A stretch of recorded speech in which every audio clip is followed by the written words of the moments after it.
So hi guys, I am Arvind Bhargav from the super guides. आज के अपन इस सुपर फॉर्मूला वाले सेशन के अंदर एक मैजिकल फॉर्मूला को डिस्कस करने वाले हैं, जो फॉर्मूला बहुत सारे टाइप के क्वेश्चंस को हैंडल कर सकता है और इवन बहुत जल्दी आप इजीली उससे आंसर निकाल सकते हो। तो अपन एकदम पॉइंट टू पॉइंट स्टार्ट करते हैं। सबसे पहले तो ये कि सर ये फॉर्मूला कौन से टॉपिक को बिलोंग करेगा, मतलब कौन से टॉपिक के क्वेश्चंस होंगे जो इस फॉर्मूले से सॉल्व हो सकते हैं। तो बड़ा सिंपल सा आंसर, ये फॉर्मूला रेशियो एंड प्रोपोर्शन की कुछ प्रॉब्लम्स और टाइम एंड वर्क वाले टॉपिक की कुछ प्रॉब्लम्स को सॉल्व करेगा। जनरली रेशियो एंड प्रोपोर्शन का ही यूज टाइम एंड वर्क के अंदर होता है। तो ये प्रॉब्लम्स ऐसे होंगे जो कभी आपको लगेगा यार रेशियो एंड प्रोपोर्शन के हो सकते हैं, कभी आपको लगेगा ये टाइम एंड वर्क के हो सकते हैं। But time and work already एक यूज है किसका, रेशियो प्रोपोर्शन के कॉन्सेप्ट का। तो आज अपन उसी के एक फॉर्मूले को डिस्कस करने वाले हैं जो कई सारे प्रॉब्लम्स को आपके इजीली सॉल्व कर सकता है। तो सबसे पहले तो उस फॉर्मूले का बेस क्या है ये मैं आपको बताऊंगा, और उसके बाद उस फॉर्मूले के यूज क्या होंगे, कुछ एग्जांपल्स भी अपन लेंगे, उससे फिर उस फॉर्मूले को जस्टिफाई करेंगे और ये देखेंगे कि उस फॉर्मूले से कैसे बहुत सारे टाइप की प्रॉब्लम्स अपनी सॉल्व हो सकती हैं।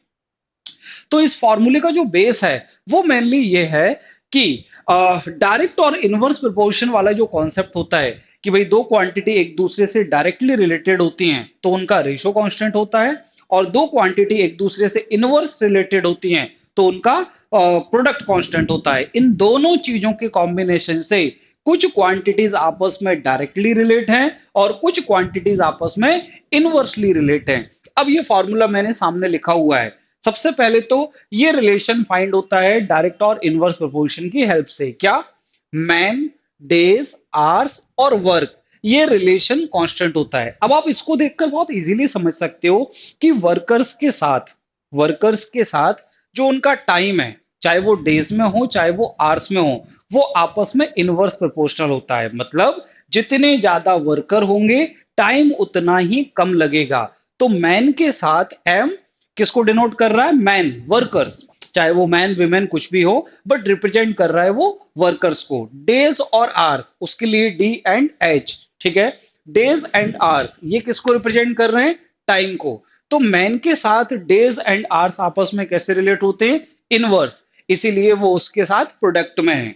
जबकि मैन के साथ वर्क कैसा होता है? डायरेक्ट रिलेट, जितने ज्यादा वर्कर होंगे उनका वर्क भी उतना ही ज्यादा होगा। इसीलिए मैन के साथ वर्क कहाँ आ रहा है? अपॉन में। और ये रिलेशन आप लोगों ने कभी डायरेक्ट और इनवर्स इनवर्स रिलेशन में पढ़ा भी होगा। रिलेशन अगर डायरेक्ट है तो क्वांटिटी का रेशियो कांस्टेंट होता है, ठीक है। और अगर रिलेशन इनवर्स है तो उनका प्रोडक्ट कांस्टेंट होता है। तो डेज और आवर्स प्रोडक्ट में क्यों है? क्योंकि वो इनवर्सली रिलेट हैं। डब्ल्यू अपॉन में क्यों है? क्योंकि वो डायरेक्टली रिलेट है। और ये रिलेशन अपने आप में कांस्टेंट होता है। हमें क्या याद रखना है? हमें ये सब स्टोरी याद नहीं रखना, हमें तो सिंपली ये फॉर्मूला याद रखना है। सामने लिखा हुआ है M1 D1 H1 upon W1, M2 D2 H2 upon W2। अगर थ्री केसेस होंगे तो M3 D3 H3 upon W3। ये सारे केसेस आपस में इक्वल होते हैं। क्यों इक्वल होते हैं? क्योंकि रिलेशन क्या बोल रहा है? ये रिलेशन कांस्टेंट है। तो अपन इसी की हेल्प से, इस फॉर्मूले की हेल्प से कुछ क्वेश्चंस को सॉल्व करेंगे। तो एक एक करके अपन क्वेश्चन स्टार्ट करते हैं। फर्स्ट एग्जांपल, फर्स्ट एग्जांपल आपके सामने है। क्वेश्चन नंबर 1 देखो जरा क्या बोल रहा है।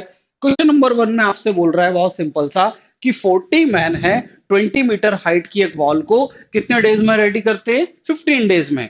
तो आपसे पूछ रहा है number of man required to build a similar wall 25 meter height in 6 days. तो अब आपको यहाँ ये आइडेंटिफाई करना है क्वेश्चन के अंदर कि फर्स्ट केस में वर्कर कितने हैं? मैन, फर्स्ट केस के वर्कर कितने हैं? 40 मैन। कितने डेज में कंप्लीट कर रहे हैं? 15 डेज में। कितना वर्क कर रहे हैं?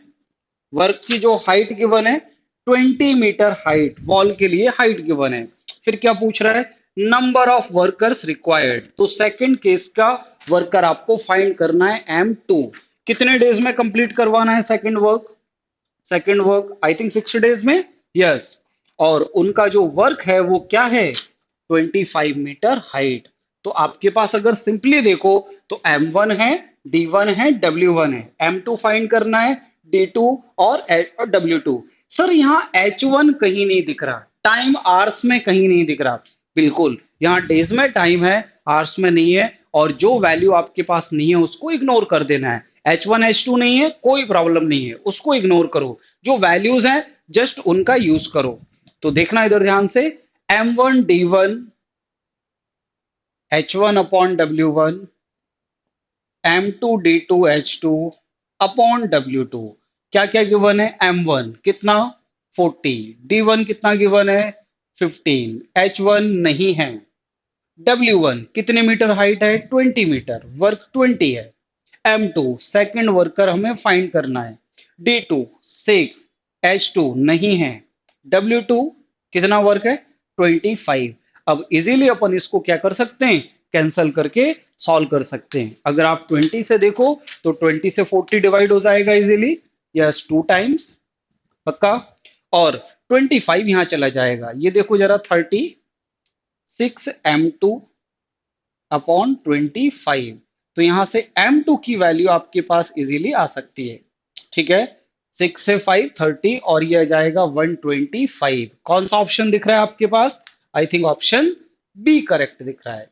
ठीक है, तो बड़ा सिंपल सा क्वेश्चन था, बट कब? जब आपको ये फॉर्मूला याद होगा तब। तो इस फॉर्मूले को ध्यान रखना, ये फॉर्मूला टाइम एंड वर्क के बहुत सारे क्वेश्चंस के लिए इजीली यूज हो सकता है। ये वाला पॉइंट क्लियर है सबको? सेकंड क्वेश्चन पर बढ़ते हैं। नाउ क्वेश्चन नंबर 2, क्या बोल रहा है क्वेश्चन नंबर 2? वर्कर कितने हैं आपके पास? M1 400 workers. फिर आवर्स गिवन है, कितने आवर्स वर्क करते हैं 9 आवर्स। कितना वर्क कर रहे हैं 1/4 वर्क, कितने डेज में 10 डेज में, यही गिवन है। फिर क्या बोल रहा है? Number of additional worker M2 कितना है 400 प्लस एक्स, ब्रैकेट में कुछ लिखा हुआ है, number of additional worker with the original workers, मतलब ओरिजिनल जो वर्कर हैं 400 वो रहेंगे, बट उनके साथ और कितना एडिशनल वो जो वर्कर्स हैं वो अपन को डिप्लॉय करना है। तो 400 प्लस एक्स। आवर्स कितने गिवन है S2 8 आवर्स। कितना वर्क करेंगे? रिमेनिंग वर्क, W1 पहले था, W2 रिमेनिंग, 1/4 वर्क हो चुका। सब लोग ध्यान से देखना, टोटल वर्क कितना है 1, 1 से 1/4 माइनस होगा तो रिमेनिंग वर्क कितना होगा भाई? Remaining work 3/4, remaining work 3/4। कितने आवर्स में करना है? सेकेंड सॉरी डेज में करना है। कितने डेज हैं? 20 डेज। तो आपके पास सारी चीजें गिवन है, फॉर्मूला आपको ऑलरेडी मालूम है, M1 D1 H1 upon W1 M2 D2 H2 upon W2। तो फर्स्ट केस 400, D1 कितने डेज में कर रहे हैं 10 डेज, कितने आवर्स में 9 आवर्स, एंड वर्क कितना है 1/4। M2 सेकंड केस के वर्कर, टोटल 400 प्लस एक्स, सारे वर्कर काम करेंगे पुराने के साथ नए वाले भी, कितने डेज में 20 डेज में, कितने आवर्स में 8 आवर्स पर डे, और वर्क कितना है रिमेनिंग 3/4। बच्चों याद रखना, टोटल वर्क जनरली अपन क्या एज्यूम करते हैं 1। टोटल वर्क अगर 1 है, टोटल वर्क अगर 1 है तो रिमेनिंग वर्क कितना होगा 1/4 होने के बाद 3/4। 4 एंड 4 कैंसल, 3 इधर आ जाएगा मल्टीप्लाई होने के साथ। ठीक है, ये 0 एंड 0 कैंसल, तो 400 इंटू 9, क्रॉस मल्टीप्लाई से 3 भी आ गया, वहां क्या बचेगा 400 प्लस एक्स इंटू 16, यही कुछ होने वाला है। तो 400 कॉमन ले लें, 9 3 27, इधर से 400 इंटू 16 इधर आएगा, और 16 एक्स कितना होगा 11, 16 एक्स, एक्स कितना होगा 16 टू 32, 8 बचेगा 5 into 11। So value of x 275। X क्या था? Number of additional worker. X क्या था? Number of additional worker. तो एडिशनल वर्कर्स जो थे वो आपके कितने आ जाएंगे 275। कौन सा आंसर आएगा? Option B. ये था सेम फॉर्मूले से सेकंड क्वेश्चन। ठीक है, तो फॉर्मूले को बिल्कुल याद रखना। क्लियर है इतना पॉइंट सबको? कर लेंगे इतना काम। Now next question, question number 3। Read करो, क्वेश्चन नंबर 3 में क्या बोल रहा है? Certain repairing work completed by 30 workers in 72 days. मतलब टोटल जो वर्क था वो 30 वर्कर्स का था 72 डेज का, बट रेनी सीजन के आने की वजह से आपको उसको जल्दी कंप्लीट करना है 48 डेज में।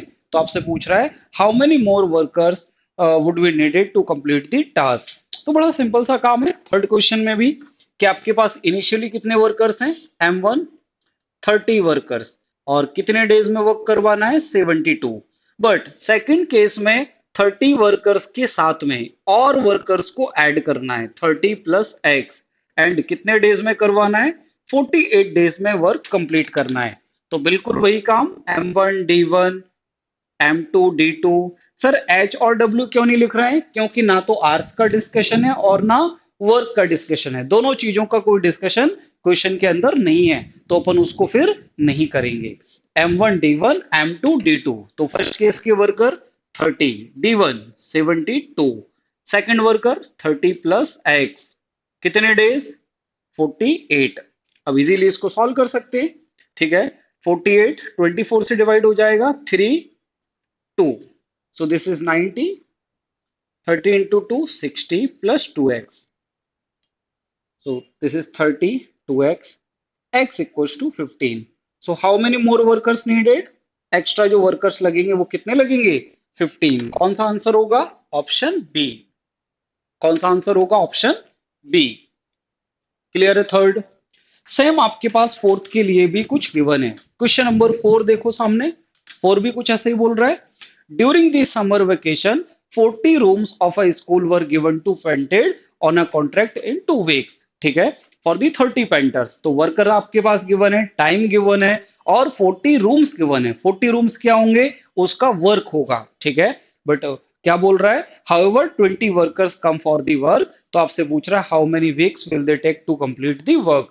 बिल्कुल सेम काम अपन को यहां करना है क्वेश्चन नंबर 4 के लिए। क्या बोल रहा है क्वेश्चन नंबर 4 में? फर्स्ट केस के वर्कर कितने हैं? वो आपके पास गिवन कितना है?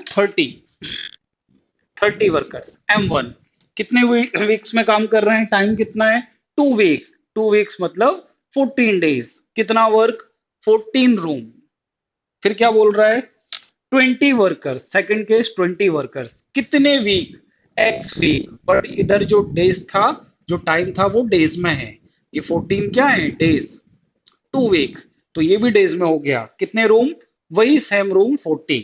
तो आप लोगों को एक पॉइंट ये भी समझ में आएगा, अगर दोनों जगह वर्क सेम है उसको लिखने से कोई फायदा नहीं है, क्योंकि लिखोगे तो भी क्या हो जाएगा? कैंसल आउट हो जाएगा। तो यहाँ 30 into 14, 20 into 7x, zero cancel, yes, 3 2 7 14, 7x, x कितना आ रहा है आपके पास? 3। तो आपको कितने वीक्स लगेंगे भाई? 3 वीक्स लगेंगे, और 3 वीक्स आपका आंसर बिल्कुल ऑप्शन बी के लिए गिवन है। X number of weeks for the new worker. आपने एक्स इंटू 7 क्यों किया था यहाँ? क्योंकि आपका जो टाइम है वो किस में है?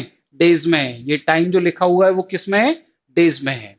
तो आई थिंक आपको समझ में आया होगा M1 D1 वाला जो फॉर्मूला है वो कितना यूजफुल है इस टाइप के सारे क्वेश्चंस के लिए। सो आई थिंक ये फॉर्मूला आपको बहुत हेल्प करेगा टाइम एंड वर्क के क्वेश्चंस के लिए। So guys, thank you, bye bye, take care.